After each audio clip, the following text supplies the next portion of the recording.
Hey folks, welcome back to Super Mario 3D Land. World 3? I don't think this one has a unified trope either, but hey, those propellers sure look 3D, so I guess you're getting your money's worth. Oh yeah. It's amazing they have wizard technology, animated postcards. Just how advanced is the Mushroom Kingdom? Anyway, I think I called this Beach World in my notes. So, what better way to start a beach world than with a desert? Yeah. Again, the Galaxy desert levels never really did anything for me. Dusty Dunes is one I would usually skip if I was doing like a minimalist 60-star run. Or a race, for instance, who knows? I know. Speaking of, who won the Mario Galaxy race against Brain Scratch Comms? This guy right here. Well done. My PC crashed 3 times and I still won. You may have over-prepared for that.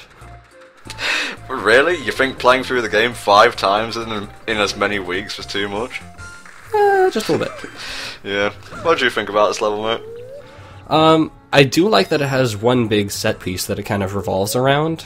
It helps it kind of stick in my mind, except it's still a desert level. But you've got the big building of some sort that you kind of go in and out all around, inside and out.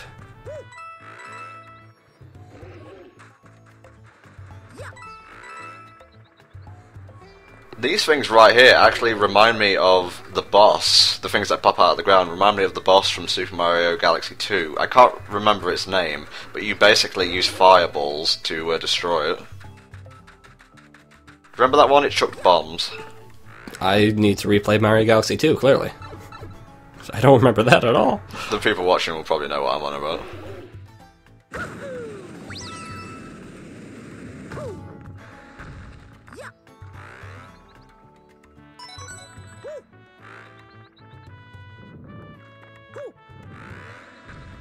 Now, I tell you, the music for this level reminds me of Skyward Sword a hell of a lot, and I think the same composer worked on both games, actually, but don't quote me on that. I would need to look at the credits, but I could see that. Now, to go back to the cannons a bit, did you generally aim with the directional circle pad, or did you like aim by moving your 3DS physically? Well, seeing as I would have wires and whatnot attached to my 3DS, I went with the safe route and used the circle pad. Probably the best option for anybody. Now, red coins here. Red coins collect all 5 within a certain duration of time to get a prize. Yeah, no stars or anything here, just another life. I mean, it's, again, a 2D Mario thing. I know that New Super Mario Bros. Wii had a mechanic similar. I haven't played the other New Super Mario Bros., so... Not really hurting for lives right now, though, let's be honest.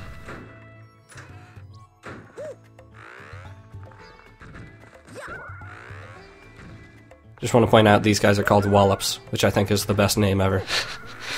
Pretty interesting. They're kind of like a silly cousin to the Thwomp and Womp. Right. Basically, they move when you move, in the direction you move, and they jump when you jump, so you gotta use that against them. Fake 'em out, if you will. Right.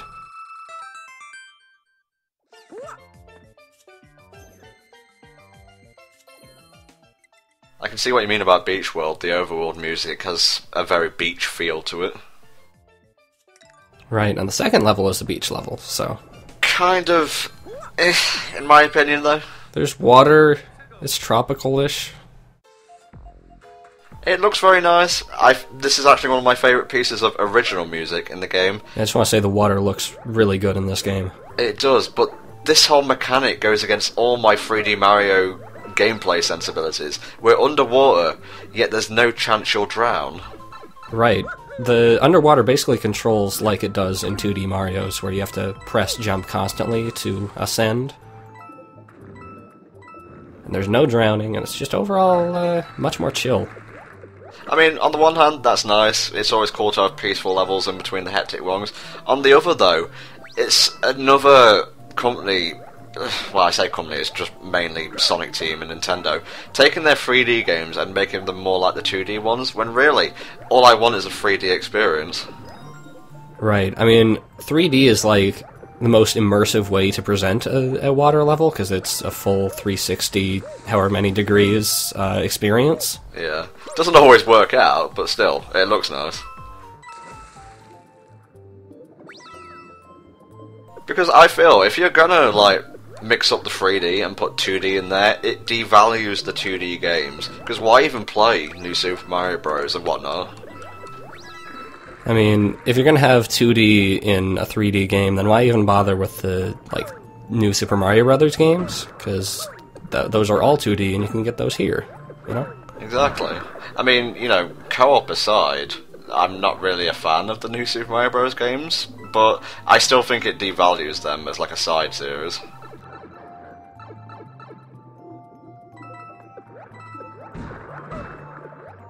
Again, it's areas like this which really show off the whole fact that it's just a 2D game masquerading as a 3D one at certain points. Basically. See, when I play water levels in 3D Mario games, I enjoy the tension, like in the Galaxy games, for example, especially the ones where you go like deep underground in, you know, water-filled caverns. Those were tense and had great atmosphere. There's no worry about drowning here. I mean, I guess they're trying to put the focus on, like, the eels and the big spiky cheeps, and kind of have it as a slower obstacle course. Yeah, well, you know those spiked cheeps? They are about the most least threatening enemy in a Mario game I've ever seen. Well, you have a Tanuki suit. If you don't have a Tanuki suit, then it's basically, you gotta avoid them. Oh no, I have to wait a couple of extra seconds.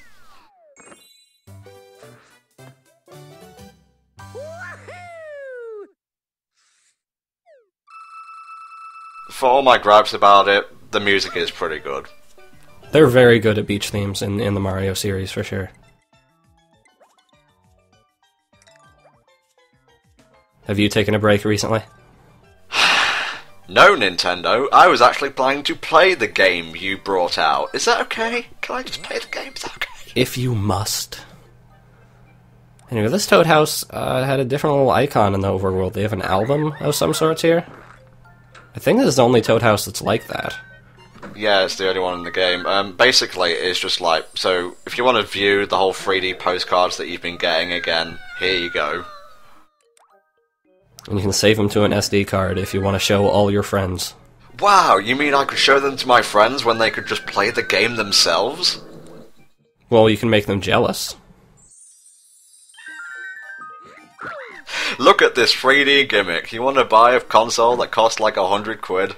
I think they got a price drop recently, didn't it? At least in America. 3DS sales have just shot through the roof since then. I think, actually, in Japan at least, it's past the PS3's lifetime sales. Damn. I know, right? You know, look at these bubbles. This feels like an ice world, but there's no ice in it.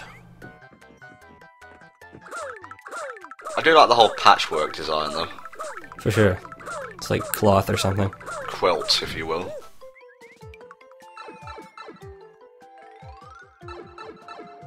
And then you just go into the underground that looks the same in every single level. Again, it's the whole sterile thing, all the levels blend together. Very few of them, and I do mean very few, have their own identity. And I guess that's my whole qualm with 3D Land in the first place, and I'll bring it up again multiple times before the end of the playthrough, but nothing much stands out. There's an introduction to, I think the common fan name is donut platforms. Yeah, you stand on them and they drop down, so you gotta keep moving. These levels are actually pretty fun, especially when they introduce the whole time trial aspect. Right. Again, when things get hectic and you're like trying to jump from donut to donut, and suddenly a donut isn't there that you thought was gonna be there. I mean, they respawn, but if you plan your path wrong, yeah, it's just gonna go crazy. So as long as you like plan out your route here, the donut platforms aren't too bad, but oftentimes in later levels you won't have that luxury. He was very particular about how close I looked at him before he would throw out that star coin. Well, see, he wanted you to appreciate him. Bitch, please, this is not Super Toad 3D Land, okay? I am the star here. He will have his day, mark my words. Okay, now can I complain about petty things. That warp block was entirely unnecessary. They could have just had a platform or two leading between. That is kind of petty. That's green eyes on Sonic petty. I can get so much worse, but it's a platformer game. I'm allowed to do that. Fair enough. Platforms. Anyway, moving on to a snow level. I love snow levels. Would you say it's your favourite level trope? In terms of aesthetics, it's between snow levels and tropical levels. I'm not sure which I would choose, because they're both really neat. I would say that there are more snow levels in platformers, so maybe it's a little more tired. Mostly I tend to prefer ice levels over snow ones, and yes, there are differences. Ice levels I find tend to be more challenging overall. You know, you got the sliding physics, you got most of the time it's calm music, but I prefer the ones with more like upbeat tracks. Whereas snow levels just tend to be more grand than exciting, if that makes any sense. See, I'm okay with not having too much exciting, especially if it means that I don't have to deal with ice physics. Those are things that get on my nerves. Weird thing though, they tend to combine the snow and ice tropes a lot of the times, and very rarely will you find one without the other. Right, I think like New Super Mario Bros. Wii had a snow level that essentially acted as ice levels.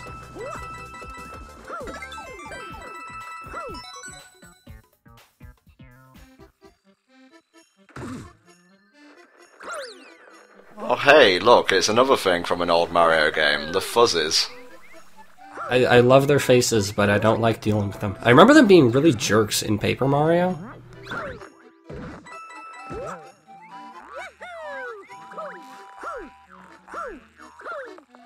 But overall, they're not too bad. They're a good way to make tight ropes a little more interesting. Otherwise, it's just kind of restricted movement. I guess, but you could have just replaced them with like a chain of spike balls and it wouldn't have made any difference. But they have more personality. So would a spike ball if you painted a face on it. The rareware approach, clearly. Yes, definitely. Now, who would think to, like, ride on that flying question block out into the abyss? Not you, I'm guessing, just judging by your tone. No. Maybe I'm a Neanderthal, but I think that's one of the things I had to look up on a walkthrough.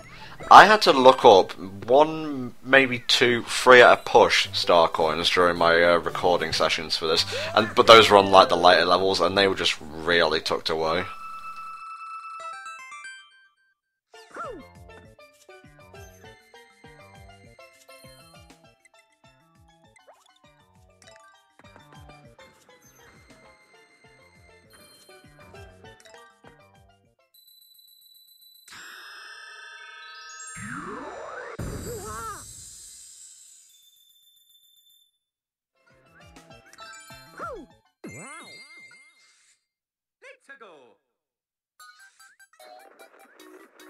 Here's Cookie World, one of the few auto-scrolling levels that isn't an airship level.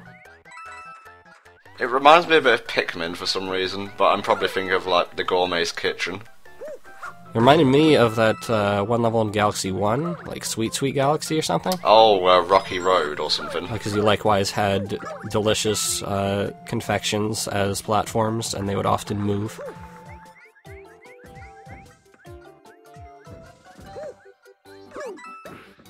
I like the combination of having an auto-scrolling level with like donut platforms and moving platforms, so that you have kind of two time limit things going against each other. It works pretty well, yeah. Use of colour in this level is great. This one kind of sticks with me. I could use some ice cream though. Definitely. But then again, that would be mixing in an ice trope, and we can't have anything that crazy in this game. Gotta keep it abstract, but very normalised and mundane as well. Can't scare the kids. I mean, waffle platforms may have been a step too far, but this is Nintendo we're talking about. They're innovators. Pushing the box. Also a very short level. I'm surprised it's over already. I guess if they can't drag out auto-scrolling levels too long, otherwise people get bored.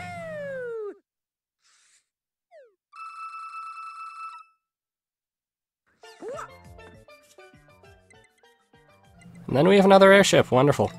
Hooray. Yeah, it kind of doesn't alternate like Bowser, boom, boom, Bowser. Sometimes it's just like Bowser, boom, boom, boom, boom, boom, pom, pom, boom, boom. Yeah. It gets to the point where I wish there were more castle levels, but at the same time, I don't want them to lose their charm. I specifically wish there were just more bosses in general. I think there was room to make like interesting bosses using the whole 3D gimmick. I mean, what they did with Bowser, who is not here clearly, but they essentially made it a platforming challenge disguised as a boss, which I think worked really well. Also, we have the giant spike dildos of doom coming at you in 3D. Actually looks pretty good, but again, I don't really play with 3D on that much. One, it hurts my eyes after long bouts of play, and two, it kind of distracts me from platforming and whatnot.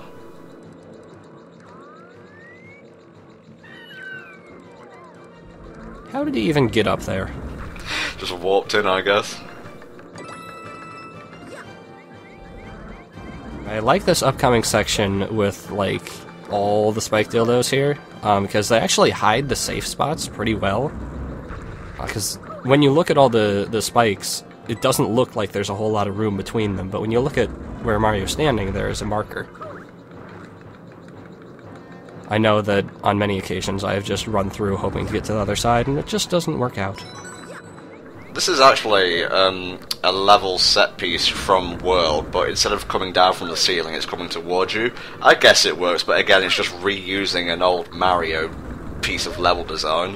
Right, well, the entire point of the level is a throwback, so I'm almost okay with it. Yeah, it works, it's not offensive, but again, it could have been something different. Here's something different. An old friend with a new twist. Hooray? Question mark? I mean, it affects you less because, again, you're using the Tanuki suit, but as you can see, the floor is made of conveyor belts, which affects your movement as well as the boss's. Yeah, it just makes, you know, judging the perspective of his head and whatnot that much harder. I guess it adds to the challenge, question mark? Right. But again, with the Tanuki suit, you're just floating over it, so it doesn't matter. Hey, I have to use this suit, okay? Otherwise we wouldn't have gotten all the golden flagpoles. It's a perfectly alright excuse. That's my excuse and I'm sticking to it. It is an excuse, though. Yep. As long as you recognise that you have a problem and you can't play Mario games without a crutch. Clearly. But one thing that bugs me here is that they reused Boom Boom immediately after using him the first time, when you do have another boss that they could use. That's a good point, actually. There's a female version of Boom Boom. What's her name? Pom Pom. Ah, and she throws boomerangs, right? Right. Which doesn't make any sense, because she should be Boom Boom. Clearly.